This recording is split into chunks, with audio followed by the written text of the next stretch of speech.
Buenas tardes, ¿qué tal? Un gusto saludarle, Hugo, Martín, saludarle a la gente que nos ve y nos acompaña haciendo memoria, ¿verdad?, de este evento significativo tan grande. Tushamba esta y Coacuea, Así la mismo, partida de un hombre de tanta relevancia, ¿verdad?, en la historia reciente como el Papa Francisco para la Iglesia, para la sociedad, para el mundo, ¿verdad?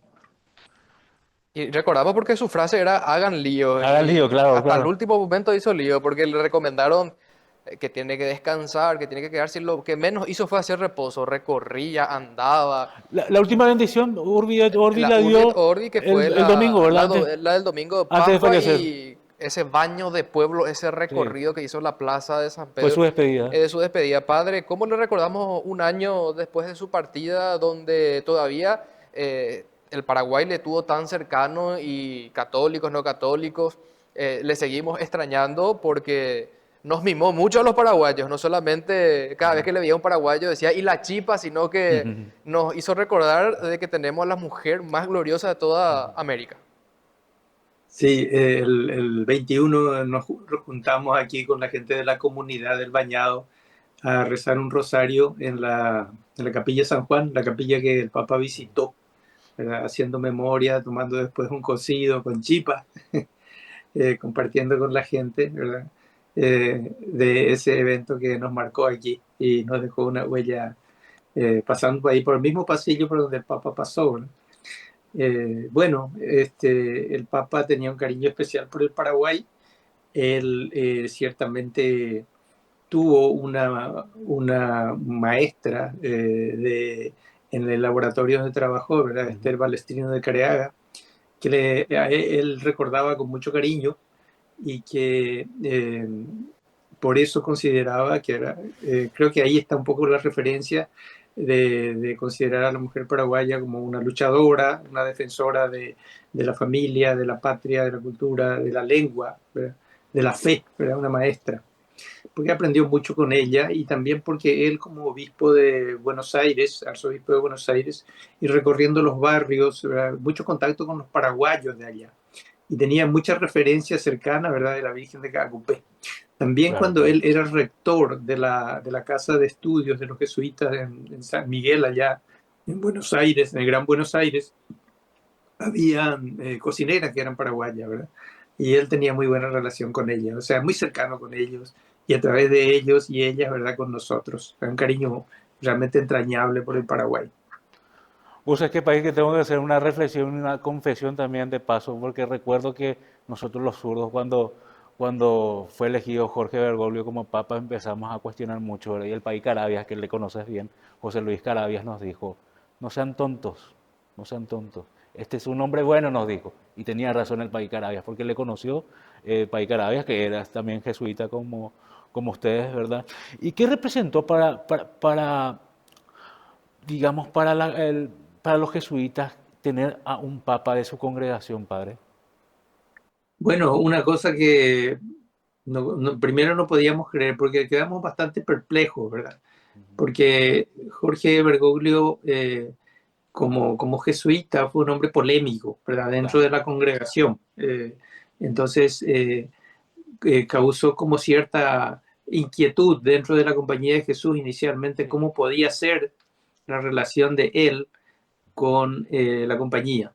Eh, pero las señales que él dio después de cercanía, de amistad, de afecto, ¿verdad?, fueron inequívocos. O sea que fue muy claro en eso y siempre con los jesuitas cuando visitaba un país, siempre se reunía con los jesuitas, aquí también nos visitó y muy cercano, ¿verdad? Entonces para nosotros fue una gracia, ¿verdad?, muy grande y también, ¿verdad?, nos sentíamos como unidos a través de él a toda la iglesia, ¿verdad?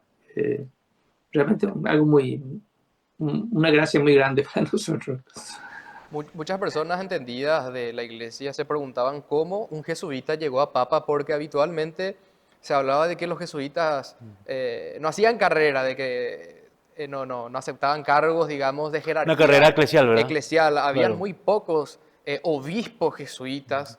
Hoy en día tenemos a varios, incluso en Córdoba, a Padre Ángel Rossi, porque así se le dice, por más de que es cardenal todavía, que incluso vivió con Francisco, es como que mucha gente se preguntaba, pero un jesuita llegando a papa, primero tuvo que ser obispo, fue arzobispo, fue cardenal, ¿cómo conjugaba un Mm. poco eso de que los jesuitas no pueden hacer carrera, digamos, para llegar hasta obispo, o había muy pocos obispos jesuitas, padre? Bueno, pues en Paraguay nunca hasta ahora en toda la historia hubo un obispo jesuita, ¿verdad? El primero que se resistió a eso fue Roque González, ¿verdad? Porque Roque González inicialmente no era jesuita, él era sacerdote de... Este año se cumplen 450 años de su nacimiento. Y Roque este, fue nombrado vicario del obispo que estaba viniendo de Chile, ¿verdad? Y él rechazó ese nombramiento y entró a la Compañía de Jesús, ¿verdad? Y fue un misionero extraordinario, San Roque González, nuestro primer santo paraguayo. La Compañía de Jesús tiene, nosotros hacemos una promesa de evitar, ¿verdad? En lo que esté, en lo que sea posible, todo tipo de dignidades, ¿verdad? Y a nivel de la iglesia, otro tipo también, ¿verdad? Bueno, no es excluyente, ¿verdad? Porque, bueno, puede ser que haya circunstancias en que, por ejemplo, ser obispo no sea una dignidad, sino que sea un servicio, porque es un lugar muy pobre, porque es un lugar peligroso, porque es un lugar donde nadie quiere ir, ¿verdad?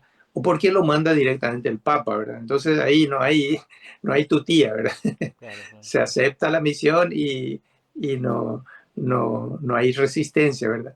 Pero en la medida de que sea una dignidad, como así, así, una promoción de ascenso y esto, ¿verdad? Nosotros tenemos por norma evitar eso, ¿verdad? Pero bueno, ya sabemos que se han dado casos en varios países de obispos jesuitas que han prestado su servicio a la iglesia, ¿verdad? En distintas circunstancias. Bueno, ese fue el caso del Papa, ¿verdad? Y él asumió como obispo auxiliar de Buenos Aires primero, después arzobispo, y después el cardenal fue ya elegido Papa, ¿verdad? Entonces una carrera ascendente, pero siempre cercana también a la gente del pueblo, viajando en colectivo, yendo a por las villas, con una vida muy austera, ¿verdad? Entonces mantuvo un estilo, ¿verdad? Claro, un estilo que incluso se reflejó en su tumba, que era una tumba bastante sencilla. Padre, pero te quiero preguntar algo. Mira, nosotros le conocemos a Francisco, nosotros el pueblo, los que no somos católicos, los que son católicos le conocen a Francisco como una persona formidable, ¿verdad? Eh, pero dentro de la Iglesia Católica se reflejó el cambio que nosotros sentimos, de verdad hubo un cambio dentro de la Iglesia Católica, dentro de la estructura de la Iglesia Católica, y te hablo ya de la cuestión de Roma, por así decirlo. De ¿Cambió algo el Papa la Francisco? curia. La curia romana. Bueno, me cuesta darte datos, ¿verdad? Pero hay sí signos, ¿verdad? Los cambios en la iglesia, una institución tan antigua, ¿verdad? Son Claro, lentos, ¿verdad? claro, claro. La tradición pesa mucho. Pero sí, Francisco hizo varios gestos, ¿verdad? Puso en lugares clave, por ejemplo, fue poniendo en cargos importantes de la iglesia a mujeres, fue abriendo también las puertas para este, aceptar en la iglesia a las personas que estaban en situación diferente, irregular, a las personas que volvieron a casarse, abrir la puerta para que puedan acercarse a la comunión en determinadas circunstancias, eh, abrir la puerta a aceptar, acoger a las personas de diversidad sexual, ¿verdad? Homosexuales y lesbianas, incluso acompañar a esas personas si es que están dispuestas a vivir su fe, ¿verdad? Bendecirlas eventualmente, ¿verdad? Entonces, el Papa también buscó fortalecer aunque con su fragilidad o sus límites, ¿verdad? A vamos a decir así, enfrentar los abusos en la iglesia, dar una respuesta a estas situaciones, buscar maneras de crear ambientes sanos, insistió mucho en eso, ¿verdad? Algunos lo critican, ¿verdad? Bueno, eso es de todo, ¿verdad? El Papa era un ser humano limitado y él sabía de eso, sabía pedir disculpas cuando así era necesario, ¿verdad? capaz de mediar en situaciones de conflicto, de escuchar, de dejarse corregir eventualmente, ¿verdad? Hay varios testimonios de personas que se acercaron a él para hacerle llegar sus puntos de vista diferentes a los que él había manifestado, y él agradeciendo, ¿verdad?, de que esto le ayudaba a ver las cosas de otra manera.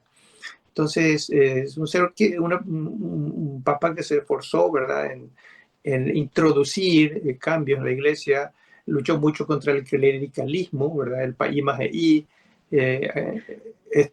la diversidad de las voces, escuchar las voces, no confundir la última palabra con la única palabra, ¿verdad?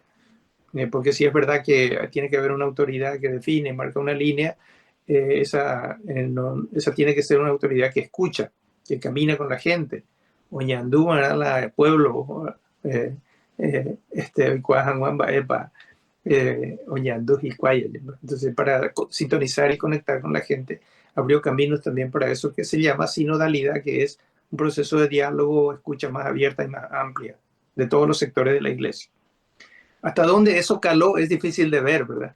Yo creo que el Papa actual, el Papa León, en su primera exhortación apostólica también habla del tema del amor a los pobres, que es un poco muy de la línea de Francisco, y está hablando también ahora de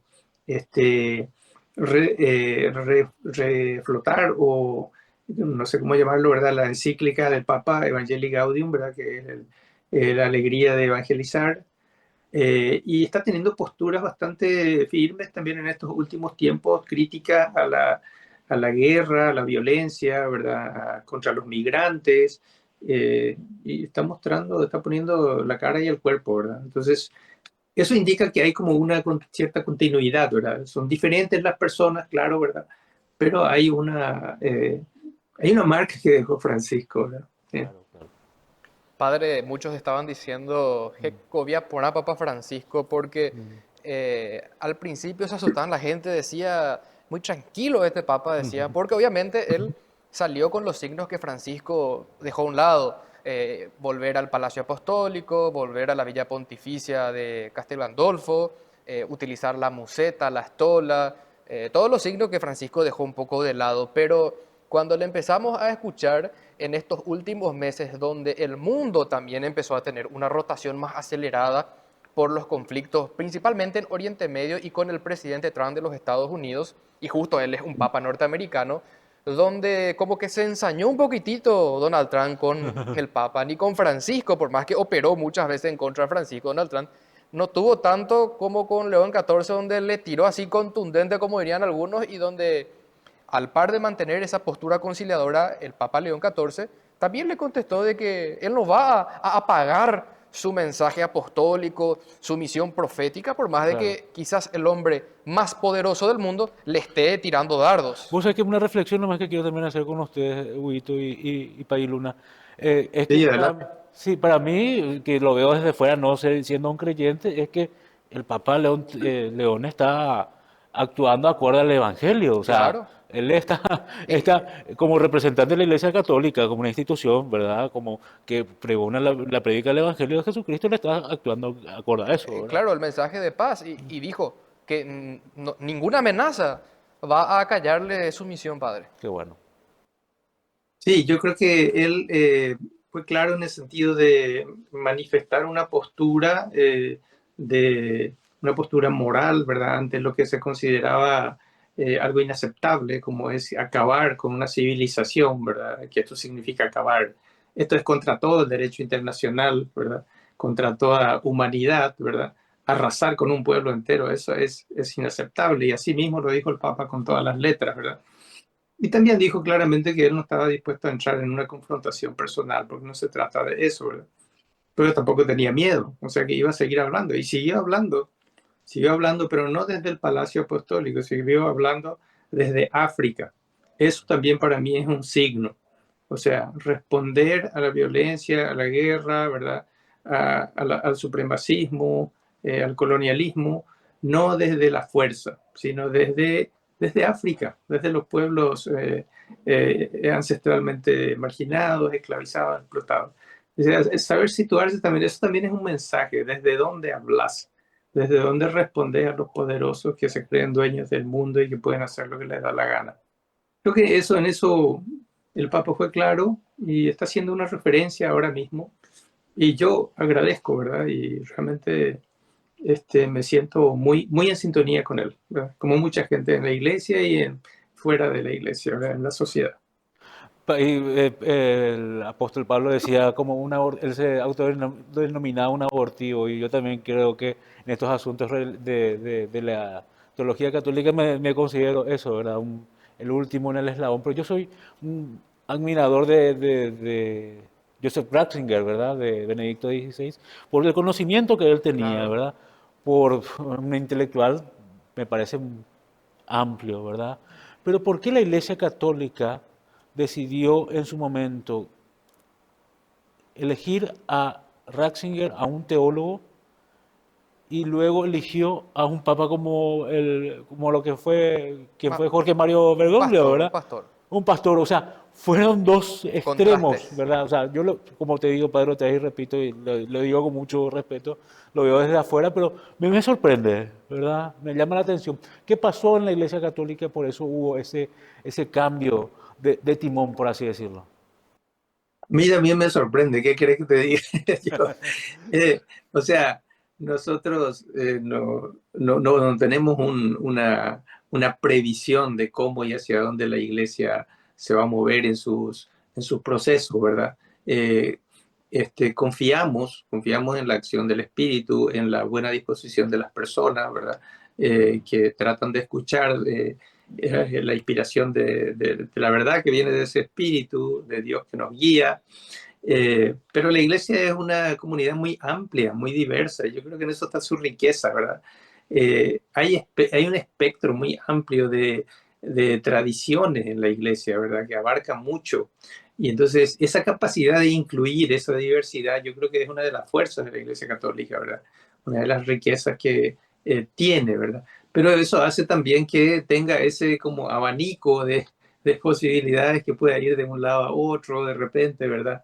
Eh, entonces puede ser un poco sorprendente y desconcertante a veces, ¿verdad? Pero confiamos en que vamos a escuchar esa inspiración del Espíritu que nos conduce hacia el bien, hacia la verdad, ¿verdad? Que nos lleva a contribuir como iglesia a la sociedad, a donde estamos, ¿verdad?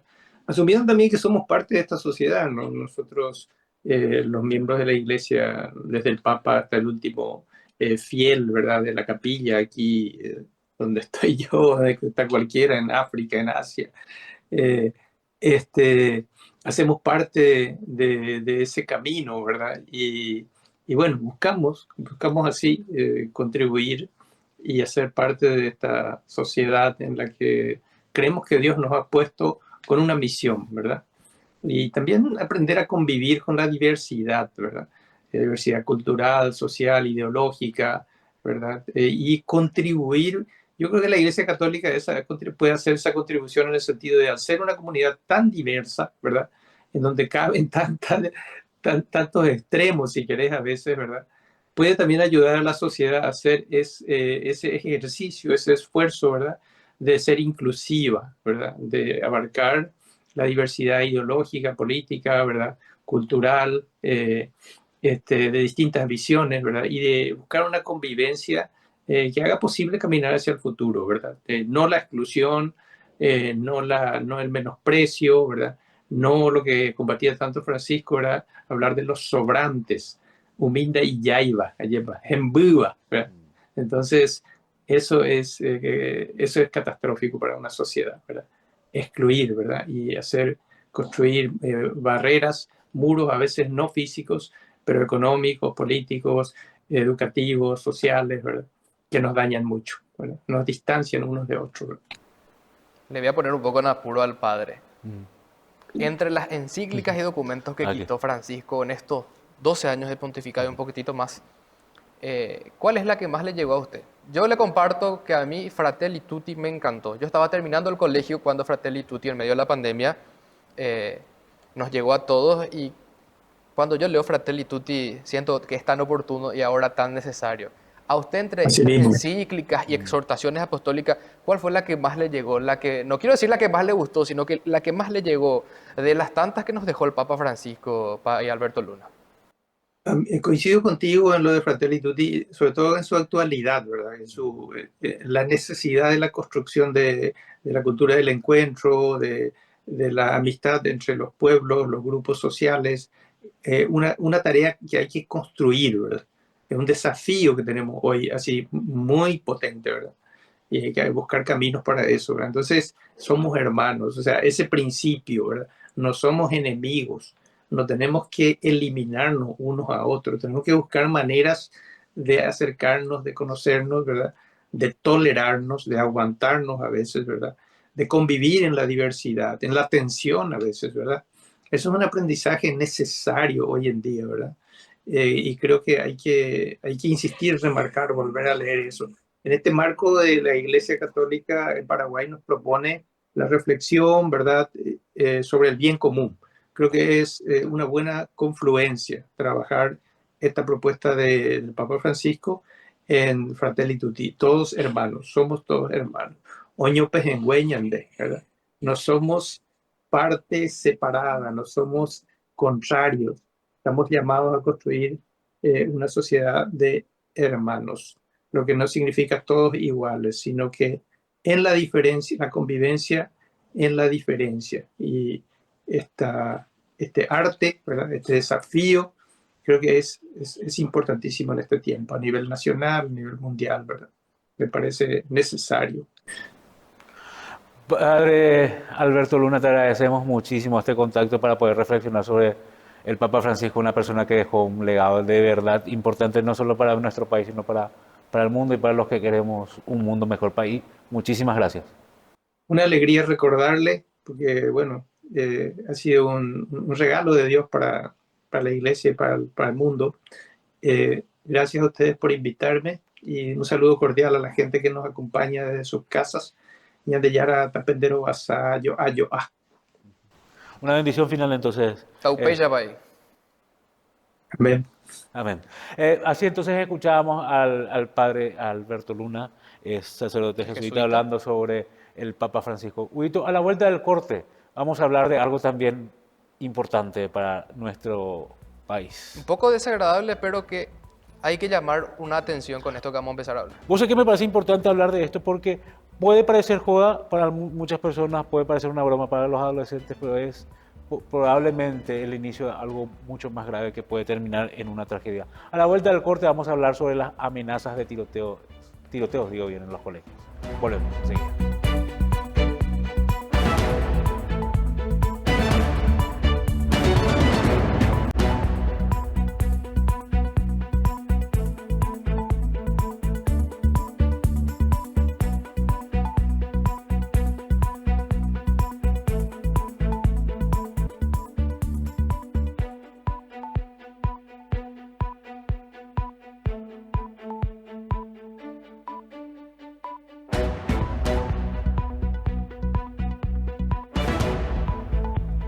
Bueno, como lo habíamos adelantado, vamos a hablar de un tema bastante importante que son los tiroteos en los colegios, las amenazas, mejor dicho.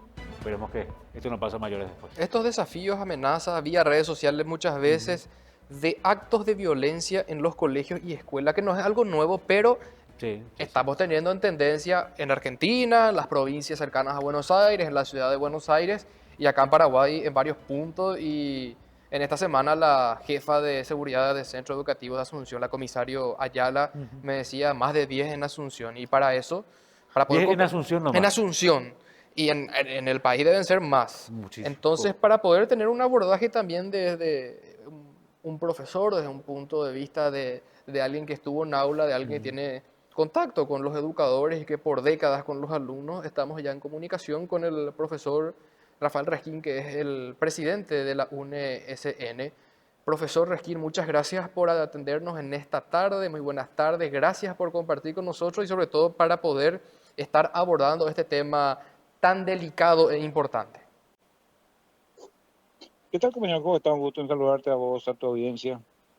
Profe, ¿cómo usted está viendo esta situación? Ya son varios colegios, incluso suspensión de clases muchas veces por causa de estas amenazas en redes sociales por un lado, por otro lado en los baños de los colegios también que se está escribiendo tal día tiroteo, cuídese fulano. ¿Cómo está viendo usted esta situación, profe? Y realmente preocupante, che. Es muy preocupante porque vos no podés saber hasta dónde ni hasta cuándo eso va a seguir siendo una amenaza, ¿verdad? Claro, totalmente. No sabes si es una cuestión como alguien en algún momento quiso minimizar y dijo, no, no son cuestiones de chicos que están jugando en las redes sociales. Nosotros tenemos reportes todos los días a nivel nacional e internacional. Ayer hubo un caso nuevamente en Guatemala, en donde un director fue asesinado por sus alumnos. Hace un mes, menos de un mes, tenemos el caso de México, donde una docente dos docentes fueron asesinadas por un chico. En Argentina tuvimos la semana pasada un chico que fue asesinado por su compañero. De no haber sido por la intervención inmediata del guardia, hubiera sido otra persona también, ¿verdad? En Colombia hubo un caso hace una semana y media, la misma cosa. O sea que estamos en eso. En Paraguay nosotros tenemos un caso específicamente en el departamento de Guairá. No hace mucho tuvimos la misma amenaza en el colegio Luis Alberto de Herrera. Ahora en esta semana hemos tenido por lo menos 7, 8 casos que realmente no llegaron a capitalizarse, pero nos pone en una situación en la que, si bien no pasa nada todavía físicamente hablando, no deja de ser preocupante porque desnuda un poco una realidad social en donde, por lo mínimo, el chantaje es una herramienta que se está utilizando para cualquier efecto, ¿verdad? Los colegios Entonces, son, eso nos da la sí, pausa. profesor, los colegios son lugares peligrosos, entonces, tanto para alumnos como para docentes. Hace poco se dio el caso, no sé si es el de Guairá el que estaba citando, el que el papá de una nena le atacó a un docente. En estos días en Ciudad del Este, Sí, en Alto en Ciudad Paraná. No, en no, Alto ese Paraná. es Ciudad del Este. Sí, Claro, claro. Ese es Ciudad del Este en el centro regional. sí. Profe, ¿y ustedes tienen Ese es un caso. reportes de amenazas a docentes por parte de alumnos a nivel país? ¿Tienen reportes? La verdad que una especie de estadística no lo tenemos porque, por llamarlo de alguna manera, todavía por lo menos no nos hemos encargado de eso, teniendo en cuenta que hay tantas otras cosas por las que a las que uno se dedica en el día, pero yo creo que esto va a tener que, ¿cómo se dice?, llevarnos a una necesidad de hacer una investigación y buscar la vía de la solución, ¿verdad? Ahora, el problema es dónde está la solución, cuál es el mecanismo que tenemos que utilizar para tratar de solucionar este tema, ¿verdad? Porque es una situación alarmante que, como vos mismo dijiste, pone a la escuela en un lugar de peligrosidad, tanto para docentes como alumnos, ¿verdad? Profe, Y en muchos yo colegios creo que la directora misma era el blanco de ataque, digamos, de amenaza. Nunca olvido, profe, acá en Luis Alberto Herrera, donde por videos, redes sociales, crea una cuenta falsa y se amenaza a la directora. Recuerdo que sí, incluso fue la policía la que tuvo que hacer una custodia de una semana hasta poder sí, amortiguar la situación.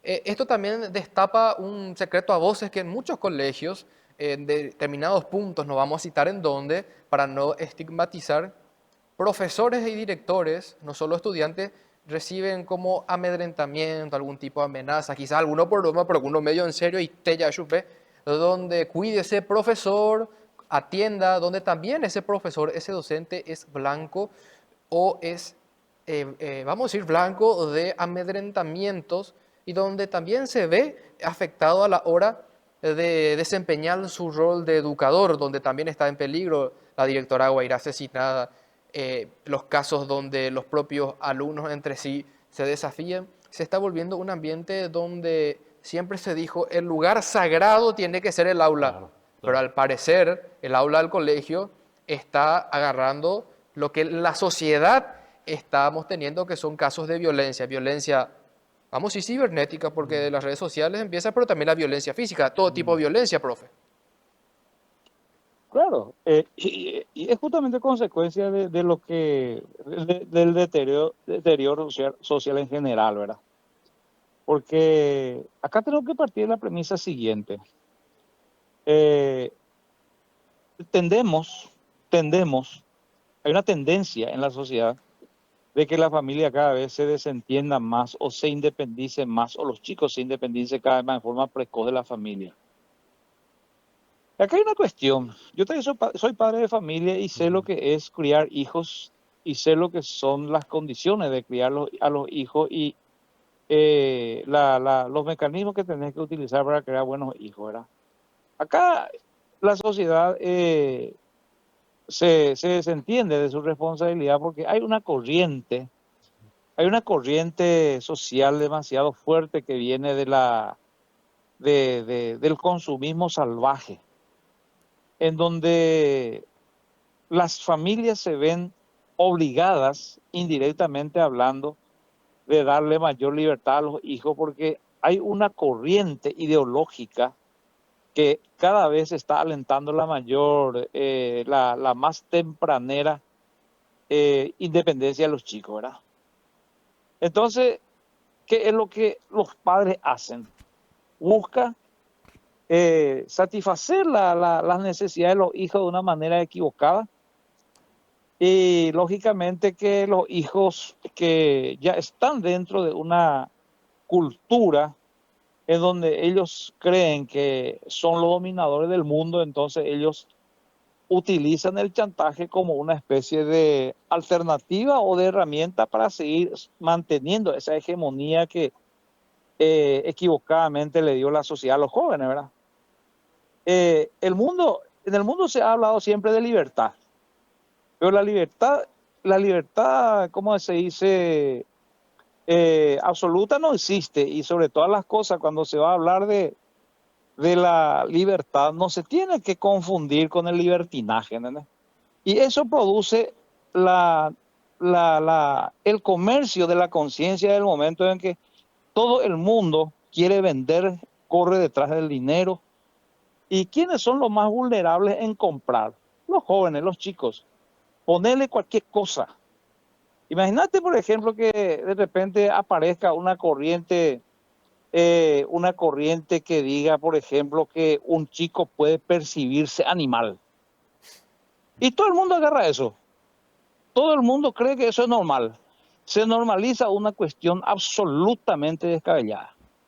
Y los jóvenes, por supuesto, por su condición de joven, lógicamente está en condiciones de adquirir, de comprar cualquier tipo de nuevas costumbres, nuevos modelos, nuevos paradigmas, nuevo estilo de vida, etcétera.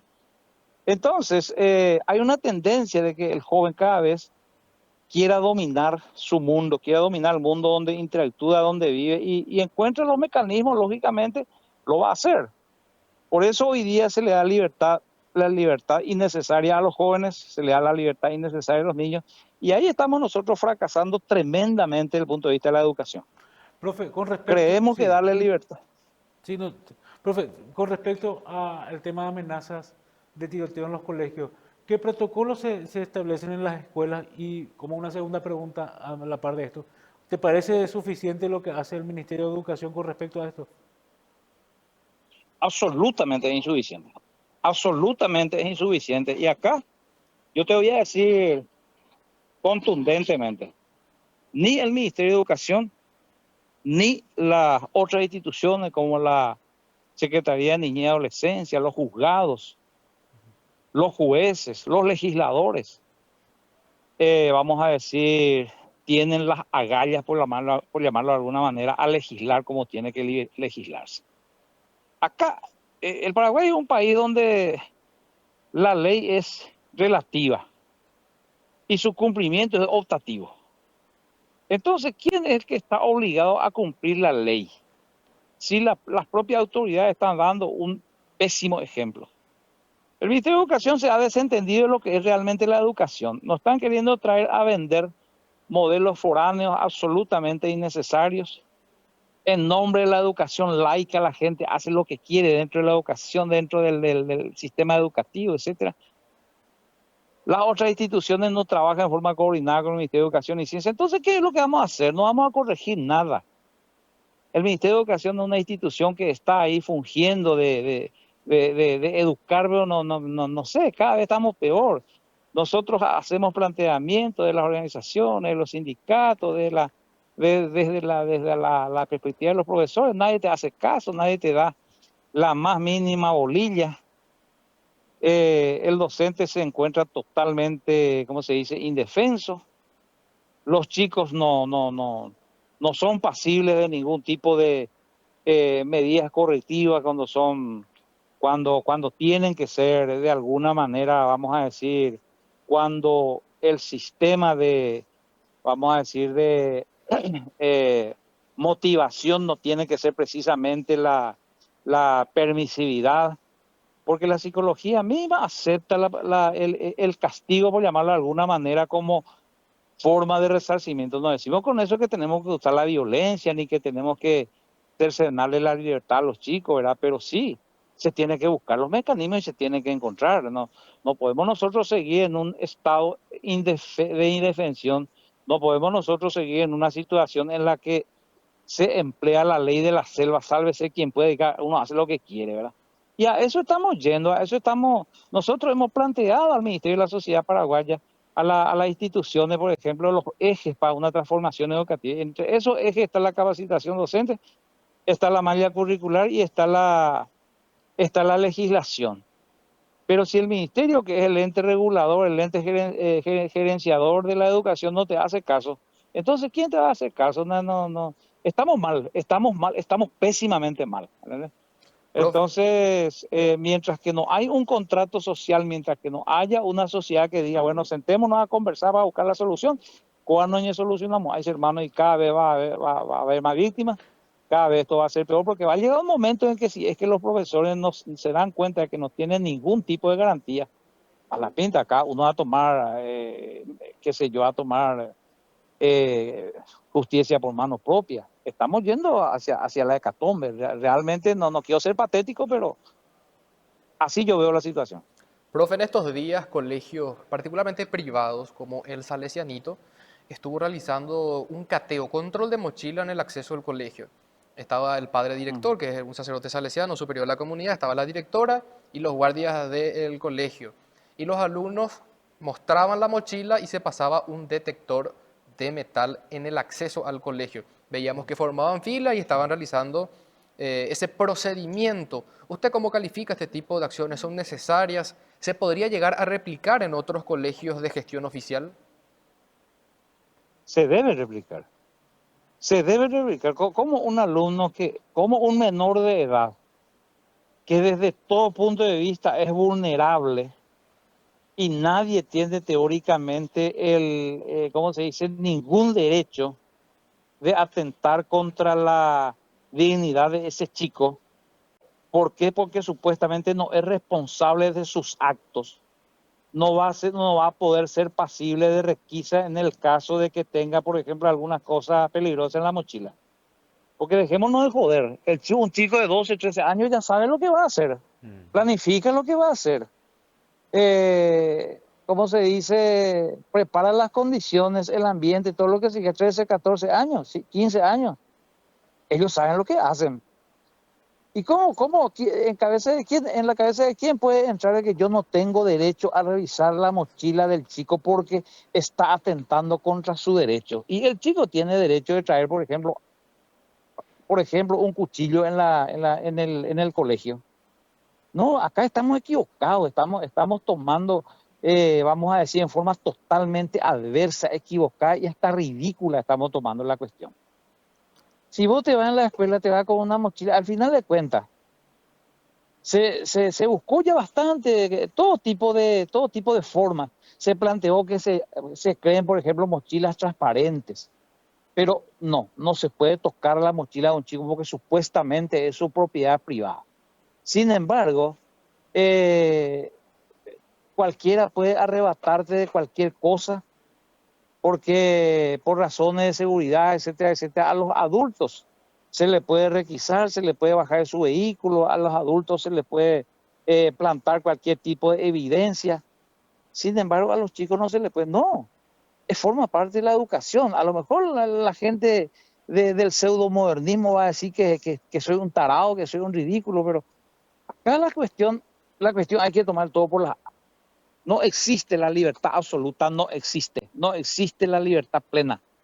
Y aunque haya discusión sobre el dicho de que donde comienza la libertad ajena, termina la mía, donde termina el derecho, comienza el derecho ajeno, termina el mío, aunque se quiera de alguna manera erradicar ese dicho, ese pensamiento, eso no existe. No existe tal erradicación. La sociedad tiene que tener un canon de comportamiento entre sí para que podamos medianamente vivir bien. Y si es que la ley tiene que imponer, pues se impone y punto. Nosotros tenemos, por ejemplo, solemos tomar al Japón como como una de las sociedades modelos. Pero ¿qué es lo que al Japón le lleva a eso? Leyes exigentes, leyes claras, leyes que no le escandalizan a nadie. Ese es el problema. El pseudomodernismo no nos conduce a ningún lado. Profe, considerando los años, las décadas que usted tuvo en aula y el contacto que también tiene con tantos docentes, ¿cuál sería su propuesta o su sugerencia si es que en este momento quizás directores, también supervisores, ojalá el propio ministro esté escuchando, en base a esa experiencia de años que usted llevó en aulas, décadas, y ese contacto que usted tiene con sus colegas paraguayos y también de la región? ¿Qué usted propone como solución a esta situación? Que si no se toma cartas en el asunto, más adelante quizás lamentemos, ojalá que no, algo similar a Guairá o a lo que ocurrió en Centroamérica. Se tiene que mezclar las dos cosas. Se tiene que mezclar una legislación clara, que significa cambiar protocolos, y por otro lado se tiene que volver a lo espiritual en las escuelas. Porque hablar del desarrollo espiritual en la escuela no significa bajo ningún sentido hablar de religión. No significa bajo ningún sentido eh, ad- adoctrinar a las personas. Esas son las cosas que nos traen como una tomadura de pelo, que la educación laica no permite que, por ejemplo, los alumnos puedan orar en la escuela, se le pueda hablar, por ejemplo, que hay un ser superior que se llama Dios. Yo te voy a decir una cosa, yo enseñé en la Escuela Nacional de Comercio número 1 durante 12 años. Y me sorprendió gratamente el buen comportamiento, el don de gente de los alumnos, la gran mayoría de los alumnos de esta institución, que yo después de varios años de jubilado volví a averiguar. Anoche justamente estuve hablando con un compañero y me dice que eso sigue así. Yo hice una investigación allá por el año 2005, por ahí hice una investigación con mis alumnos, porque yo tenía una gran cantidad de cursos, primero, segundo, tercero, qué sé yo, tenía formación ética y ciudadana con todos los cursos diferenciados, ¿verdad? Y tenía muchos alumnos, entonces yo comencé a hacer una investigación para tratar de saber por qué la diferencia entre esa institución y otra con relación al comportamiento de los alumnos. ¿A qué conclusión llegué después de esa investigación? Que en esa institución la gran mayoría de los chicos estaban ligados a alguna iglesia. Entonces la iglesia le regula ciertas cosas en cuanto a su comportamiento, porque unos chicos que están ligados a alguna iglesia, no importa que sea católica, no católica, sea cualquier, pues está, por lo menos le tiene a un ser superior que Dios, le tiene en su mente, y trata de alimentar eso, la parte espiritual, qué sé yo. Entonces él concibe el mundo desde otra perspectiva, ¿entendés? Pero si es que no podés comparar un chico que tiene esa formación espiritual con un chico libertino que desde su familia ya le inculcaron que el ateísmo es mejor, por ejemplo, ¿verdad? O sea que acá tenemos que mezclar las cosas, tenemos que legislar como corresponde, y eso significa cambiar protocolos, y por otro lado volver a darle importancia a la parte espiritual. No digo que tenés que desarrollar la religión en la escuela, no tiene nada que ver una cosa con otra. Profesor, o sea, es que se nos fue el tiempo, pero te agradecemos muchísimo esta reflexión que estuviste teniendo con nosotros y nos quedamos con esa reflexión final sobre el tema de la espiritualidad, profe. Y sí, y esa es la realidad. Cualquier cosa, hermano, seguimos la lucha, ¿verdad? ¿Qué vamos a hacer? Tratamos de por lo menos la retórica, aportar lo que podamos. De ahí que no hagas caso, es otra cosa. Pero lo importante es debatir y no Sí, callarnos, profe, Y sí, analizar estos claro. temas, claro, seguir hablando. colocar en el debate este tema que como sociedad no solamente los que tienen hijos en el colegio o los profesores, sino que esto como sociedad hay que debatirlo porque tarde o Totalmente. temprano Puede todos explotarnos en la cara. en la cara, exactamente. De la Es broma, tremendamente urgente. claro, de la broma a la amenaza, a la Es un realidad que paso puede nomás. ser Sí, mucho sí, más sí, grave. sí, sí. Profesor Rafael Resquín, Así mismo. presidente de la UNESN, te agradecemos muchísimo este contacto. Muchas gracias, profe. Cuando guste, compañero. Un Bueno, abrazo. nosotros tenemos que ir a una breve pausa y enseguida volvemos para el cierre de este programa. Creo que un minuto más nos queda para el cierre. A ver si siempre me va a ver.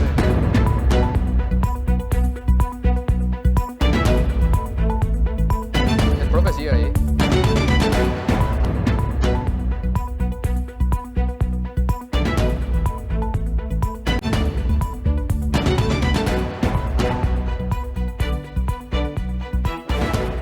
Bueno, llegamos a la parte final de Info 18 edición sábados, agradeciendo la participación de todos ustedes y también el acompañamiento de Hugo Aguilera como cada sábado. Huguito, nos vamos, hablamos de dos temas bastante interesantes, importantes para nuestra sociedad. Y queda para seguir debatiendo sobre todo la violencia en los espacios educativos que nos afecta a todos como sociedad y puede explotar nuestra cara en cualquier momento. Vos sabés qué interesante es, Huguito, en plantearnos qué hacer. Claro. ¿Qué hacer? Me quedo con la reflexión del profesor Resquín de cuando le preguntamos qué hace el MEC, si es suficiente, no es suficiente lo que hace el MEC, lo que hace el Ministerio de Educación, lo que hacen los juzgados de la niñez. Deberían ponerse las pilas a las autoridades porque muchas autoridades son padres. Claro, entonces queda como tarea pendiente para Sí. la sociedad y las autoridades en particular, ¿qué vamos a hacer con este caso? Puede explotarnos en la cara en cualquier momento y puede ocasionar una desgracia. Nosotros nos vamos, pero vamos a volver el próximo sábado porque así lo va a requerir la información de seguro. Nosotros agradecemos su compañía y les deseamos buen resto de jornada. Gracias, señor.